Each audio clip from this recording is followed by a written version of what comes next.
한 목소리로 한번 읽어볼까요? 보화, 진주, 예수 그리스도. 한 번 더 읽어보겠습니다. 보화, 진주, 예수 그리스도. 네. 오늘 함께 나눈 이 말씀을 통해서 예수님의 부활 이후에 우리 그리스도인들이 어떤 삶을 살아가는 것이 마땅한지를 이 말씀 가운데서 발견하실 수 있게 되기를 소망합니다. 여러분, 저에게는 요즘 참 감사한 일이 있습니다. 여러분, 어떤 것일 것 같으세요? 제가 굉장히 요즘 감사한 일이 좀 있는데 어떤 걸까요? 네? 책이 책 잘 안 팔립니다. 여러분, 생각보다 안 팔리고 있어요. 좀 도와주셔야 되는데 제가 지난번에도 거듭 부탁드렸는데 책은 잘 안 팔리고 있습니다. 다름이 아니고 요즘 제가 굉장히 감사한 것 중에 하나는 이제 한 5주 정도 접어들은 제가 담당하는 성경 개관학교라는 강의가 있는데 많은 분들 오셔가지고 되게 열심히 이제 강의에 참여하고 계십니다. 이 강의는 원래 청년부에서 해마다 했던 것이었고 작년 하반기에 처음으로 이제 장년들 대상으로 또 열었는데 많은 분들이 오셔가지고 되게 즐겁게 들으시고 가셨어요. 가신 분들이 아마 또 막 이렇게 입소문을 내주셨는지 더 많은 분들이 또 올해 오셔가지고 아주 열심히 이제 공부를 하고 계시는데 제가 감사한 건 뭐냐면 오신 분이 진짜 집중해서 열심히 잘 들으세요. 성경 정리를 하시면서 되게 재밌고 되게 행복하다 이런 말씀을 주셔서 저에게도 굉장히 큰 보람이 있습니다. 제가 이 개관학교 첫 수업 때에 이런 질문 한번 드렸어요. 모든 분들에게 여러분 성경 읽는 데에 뭐가 제일 어려우세요? 제가 이렇게 질문을 했더니 많은 대답을 해주시더라고요. 적잖이 어려우셨나 봐요. 다 막 이것 때문에 어렵고 저것 때문에 어렵고 막 얘기하시는데 꽤 많은 분들이 뭐를 얘기하셨냐면 말이 어렵대요. 말. 성경에 써 있는 말이 어렵다라고 하시는 거예요. 뭐 단어, 표현, 뭐 지명, 사람 이름 뭐 이런 것들이 이제 생소하니까 거기에 좀 이해가 잘 안 된다, 어렵다 이런 말씀을 해 주셨습니다. 저도 굉장히 들으면서 좀 공감을 했어요. 저도 어릴 때 그랬거든요. 성경을 읽어야 되는 건 알겠는데 성경을 펴면은 이게 다 남의 나라 얘기고 막 다른 세상 얘기고 이게 어디 있는 건지 지금 어디로 가는 건지 누가 누구랑 얘기를 하는 건지 이게 늘 헷갈려가지고 어려웠었습니다. 근데 기본적으로요, 성경의 모든 이야기는 우리와 전혀 다른 시대 또 다른 지역, 다른 문화 속에서 펼쳐지는 이야기들이죠. 그러다 보니까 이 성경 속에 다양한 사건들이 펼쳐지는 그 당시의 장소, 문화 뭐 이런 것들을 우리가 이해하지 못하고 그냥 이렇게 글만 딱 읽으면 사실 어렵습니다. 내용이 잘 이해가 안 되는 것들이 되게 많아요. 그 중에서도 오늘 우리가 다루게 될 이 예수님의 비유라고 하는 것도 그런 맥락에서 어려운 부분이 있습니다. 이 비유라는 것 자체가 예수님께서 2000년 전 이스라엘 사람들이 살던 그 문화적인 배경을 토대로 빗대어서 말씀하신 거기 때문에 이 비유는 그 배경, 그 상황 이런 것들을 모르면 잘못 해석하게 되게 쉽습니다. 그래서 막 이단들이 이런 비유 가지고 막 이상하게 풀고 하는 이유가 이게 해석의 여지가 되게 많이 있기 때문에 그래요. 예수님께서는 그 당시 이스라엘 백성들에게 굉장히 많은 비유를 가지고 말씀을 하셨는데 여러분 혹시 어떤 비유들이 조금 떠오르세요? 지금 예수님의 비유 어떤 것들 떠오르십니까? 한 개도 안 떠오르시는군요. 놀랍습니다. 굉장히 놀랍네요. 네, 어떤 것들이 있을까요? 네, 뭐 탕자의 비유도 있고요. 또요? 뭐 씨 뿌리는 사람의 비유 뭐 이런 것도 있고 또 뭐 누룩의 비유 뭐 이런 것도 있고요. 겨자씨 비유 뭐 이런 것도 있고 사실 굉장히 많은 양이 이 비유를 통해서 말씀하신 것들이 있습니다. 근데 이 수많은 다양한 비유 속에 중요한 공통점이 한 가지 여러분 있다는 사실이에요. 다양한 비유들이지만 이 비유를 통해서 뭘 얘기하고자 했던 것인가는 다 똑같습니다. 그게 뭔지 아세요? 하나님의 나라는 어떠한 모습인가, 천국에 대해서 예수님께서 설명하기 위해서 다양한 비유를 쓰셨다라는 것이죠. 오늘 우리가 함께 읽은 이 비유 역시 하나님의 나라, 천국은 어떤 모습인가라는 것을 비유로 말씀하시는 내용입니다. 우리 어떤 내용인지 다시 한번 오늘 본문의 비유를 같이 읽어보면 좋을 것 같아요. 3절밖에 안 되니까 한 목소리로 함께 읽겠습니다. 천국은 마치 밭에 감추인 보화와 같으니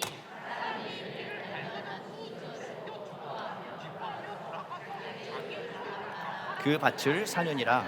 또 천국은 마치 좋은 진주를 구하는 장사와 같으니 극히 값진 진주 하나를 발견하며 가서 자기의 소유를 다 팔아 그 진주를 사느니라.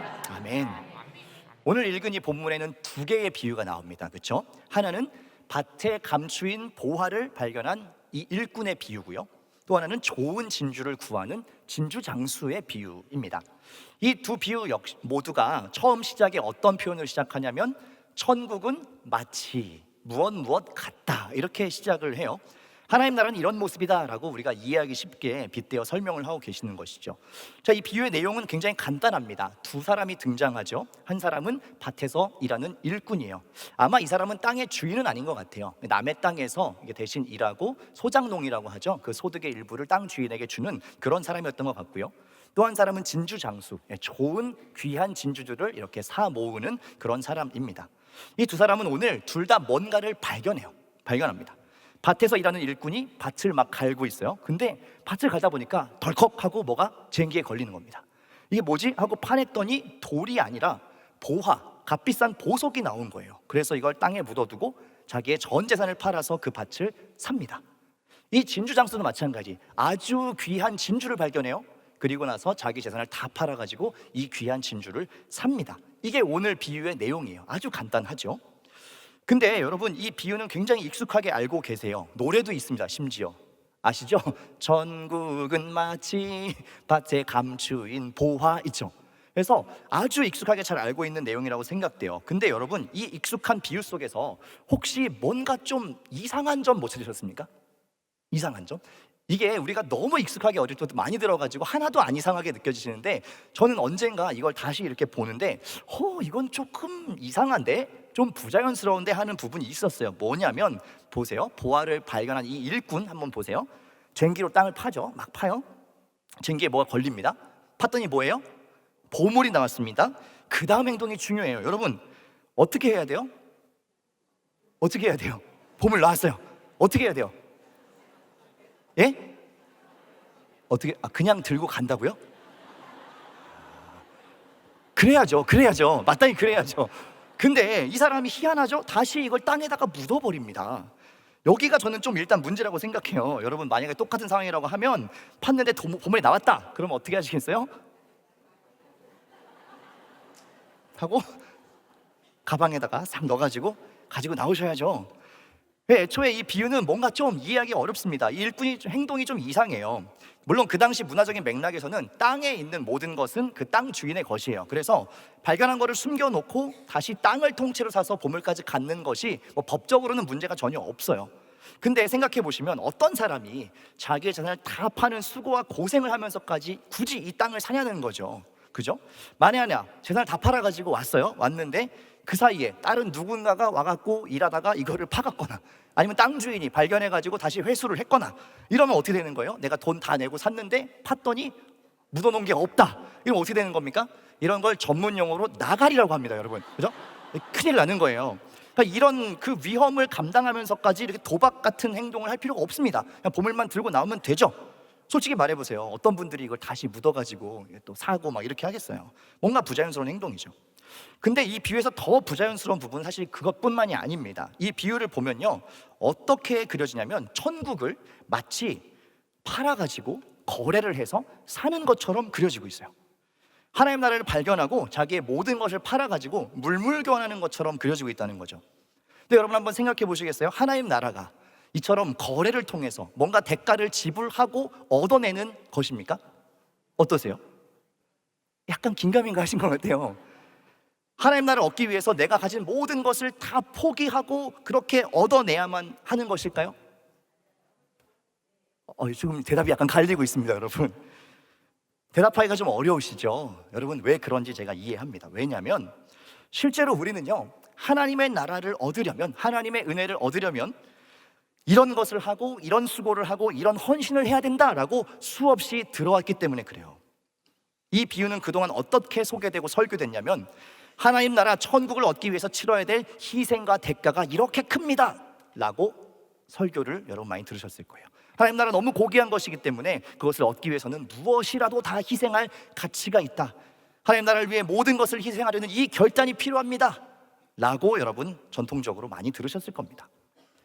근데 여러분 중에서요, 정말 이런 방식으로 하나님의 나라를 얻는 것이다 라고 하면 여러분의 모든 것을 남김없이 다 팔아서 드려야만 하나님께서 은혜를 허락하신다라고 하면 그렇게 하실 분들 얼마나 계세요? 100원 한 장 안 남기고 다 팔아서 드려야만 주님이 천국 가게 해주신다 이렇게 하면 진짜 그렇게 하실 분들이 몇이나 계시냐는 겁니다. 사실 이런 헌신, 포기 이런 것들이요, 우리가 신앙을 갖고 살아가는 것에 있어서 가장 큰 장벽 중에 하나지 않습니까? 우리는 우리한테 있는 재물, 시간, 관계, 내 삶 이런 것들을 포기하고 싶지 않고 희생하고 싶지가 않습니다. 오히려요, 신앙으로 인해서 삶의 여러 부분들이 더 풍성해지고 나아지고 부유해졌으면 하는 그런 솔직한 동기가 있습니다. 신앙에 있어서 포기, 희생, 결단 그런 건 그냥 목사님이나 하시고 저한테는 그런 거 얘기하지 마세요. 이런 마음이 우리의 솔직한 마음 깊은 곳에 다 있다는 말씀입니다. 그래서 하나님 나라를 얻는 것이 마치 물물교환, 대가 지불 이런 것이다 라고 하면요, 우리는 본능적으로 좀 한 발 뒤로 물러서거나 거부감을 갖게 됩니다. 그렇게 하고 싶지 않은 거예요. 사랑하는 여러분, 그래서 이 비유의 중요한 지점은요, 소유를 다 팔아서 나의 것을 포기하고 헌신하기까지 얻어내야 하는 하나님 나라, 그것이 아닙니다. 여러분, 하나님 나라 그렇게 인간의 헌신과 포기와 어떤 조건을 통해서 얻어지는 것이 아니라는 걸 사실 이미 알고 계세요. 어릴 때 다 배우셨어요. 그 이름도 유명한 명문 학교인 교회 학교에서 다 배우셨습니다. 노래로 불렀잖아요. 돈으로도 못 가요 하나님 나라, 백으로도 못 가요 하나님 나라. 뭘로 가요? 믿음으로 가는 나라, 하나님 나라. 다 알고 계십니다. 맞아요. 이 비유가 사실 형식적으로는 거래를 하는 것처럼 보이지만 이 본문을 자세히 보면요, 이 보화를 발견한 일꾼이나 값진 진주를 발견한 상인이나 공통적으로 어떤 반응을 가장 먼저 보이시는지 아세요? 그것은 바로 기뻐했다라는 겁니다. 기뻐했다. 이 두 사람들은요, 어떤 의무와 책임, 강제적인 힘에 의해서 자기의 것들을 판 게 아닙니다. 오히려 기쁨으로 가득 차서 너무나 자발적으로 스스로 자기의 것을 팔아서 이 모든 과정을 지금 진행하고 있는 거예요. 즉, 이 비유의 핵심은 무엇이냐? 가치 있는 것을 발견하는 기쁨입니다. 너무나 귀한 것을 발견한 기쁨, 이것을 예수님 보여주고자 했던 거예요. 그 기쁨이 한 사람을 완전히 사로잡으면 감동시키고 그 마음의 중심을 움직이게 해서 기꺼이 모든 것을 하도록 만들더라라는 겁니다. 여러분, 연애해 보셨죠? 사랑해 보셨어요? 사랑에 빠진 사람들이요, 사랑하는 사람을 위해서 무언가를 할 때, 예를 들자면 내가 지금 포기하고 내가 진짜 큰 결단, 큰 헌신, 내가 진짜 큰 맘 먹고 오늘 내가 밥 산다, 이런 마음으로 이렇게 하시는 분 계십니까? 이빨 꽉 깨물면서 막 그렇게 하시는 분 계세요? 아니죠. 기뻐서 하는 거예요. 시켜서 하는 게 아닙니다. 자발적으로 하는 거예요. 물론 지금은 조금 억지로 의지적으로 하실 수도 있어요. 예, 살아야 되니까, 그죠? 기쁨에 의해서 움직이는 사람들의 특징은요, 자발성입니다. 스스로 하는 거예요. 누군가 등 떠밀려서 이거 해라 해서 하지 않는다는 거죠. 그러면 여러분, 제가 앞서 질문드린 하나님 나라를 얻기 위해서는 꼭 다 희생하고 포기해야 됩니까? 라는 이 질문에 대해서도 여러분 답하실 수 있습니다. 보세요. 희생, 포기, 헌신, 이것은요, 제3자가 이 사람을 봤을 때 느끼는 것, 그렇게 보일 뿐이지 사실 가치 있는 보화와 진주를 발견한 그 기쁨에 사로잡힌 당사자들, 그 당사자는요, 내가 한 행동이 희생, 포기, 헌신했다 이렇게 생각이 들지 않아요. 왜요? 기뻐서 했잖아요. 스스로 했잖아요. 기뻐서 하는 일을 막 희생했어, 포기했다 이렇게 말하지 않습니다. 자연스러운 일이에요. 이 비유는요, 뭔가 엄청난 결단과 헌신을 말하는 거에 관심이 없습니다.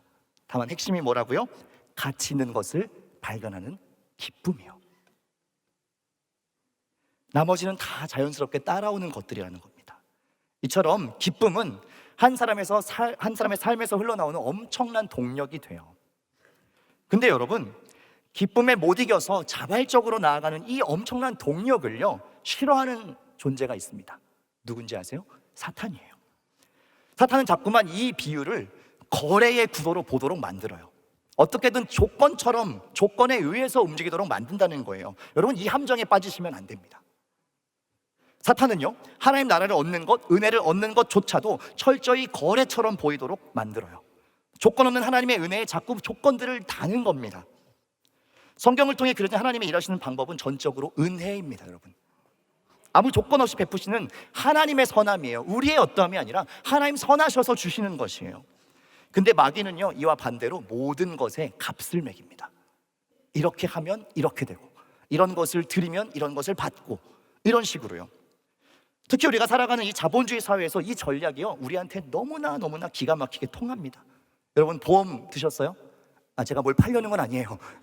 보험에 보면, 보험사에 가보면 여러분의 나이, 건강, 스펙, 연봉, 여러분의 어떤 기대 수명 이런 것을 가지고 여러분의 목숨값을 다 계산해놨어요. 그리고 해마다 갱신돼요. 바뀌어요. 이게 우리가 살아가는 세상의 논리예요. 모든 것에 값어치를 매기자는 거예요. 근데 하나님의 은혜는 조건 없이, 정말 값없이 주어지는 은혜라는 것이죠. 그래서 여러분 이 비유를 보실 때에 정말 귀한 것을 발견한 사람은, 정말 가치 있는 것을 발견한 사람은 기뻐하는구나, 기쁨을 경험하는구나. 그 기쁨이 한 사람의 모든 삶과 행동을 바꿔서 의무가 아니라 기꺼이 자발적으로 나아가게 만드는구나 하는 것을 보실 수 있어야 됩니다. 여러분 신앙생활을요, 자꾸 어떠한 의무나 책임, 율법적인 구도로 만들지 마십시오. 내가 이렇게 잘하고 있으니까 하나님 이런 것을 주시겠지라고 한다든지, 아니면 반대로 내가 지금 이런 모습인데 하나님 나에게 잘 해주실 리가 없지, 전부 다 틀렸습니다. 여러분이 하나님께 나아가는 것에 있어서 어떠한 것이 되었든 조건들이 달리는 순간 하나님의 은혜는 굉장히 값싼 것이 되어버려요. 이것이 사탄이 우리를 하나님과 멀어지도록 하는 굉장한 속임수 중에 하나입니다. 하나님 여전히 우리에게 값없는 은혜, 조건 없는 은혜를 허락해 주시는 분이세요. 우리의 어떠함에 따라 뭔가를 줄까 말까 고민하시는 하나님이 아니시라는 겁니다. 바라는 것은 여러분 하나님에 대한 오해, 그리고 이 비유에 대한 오해를 이제는 푸시고 조건과 계산이 아닌 은혜의 방법으로 살아가시기를 주님의 이름으로 부탁드립니다. 여러분 마지막으로 이 비유를 해석함에 있어서요, 가장 충격적인 반전이 있습니다. 우리는 이 비유를 해석할 때 여기 나오는 두 사람, 보화를 발견한 일꾼 그리고 진주를 구하는 이 장사에게 자동적으로요, 우리 자신을 대입해요. 근데 여러분 이 비유의 일꾼 혹은 진주 장수에 우리를 대입하는 것이 아니라 하나님을 대입해 보세요.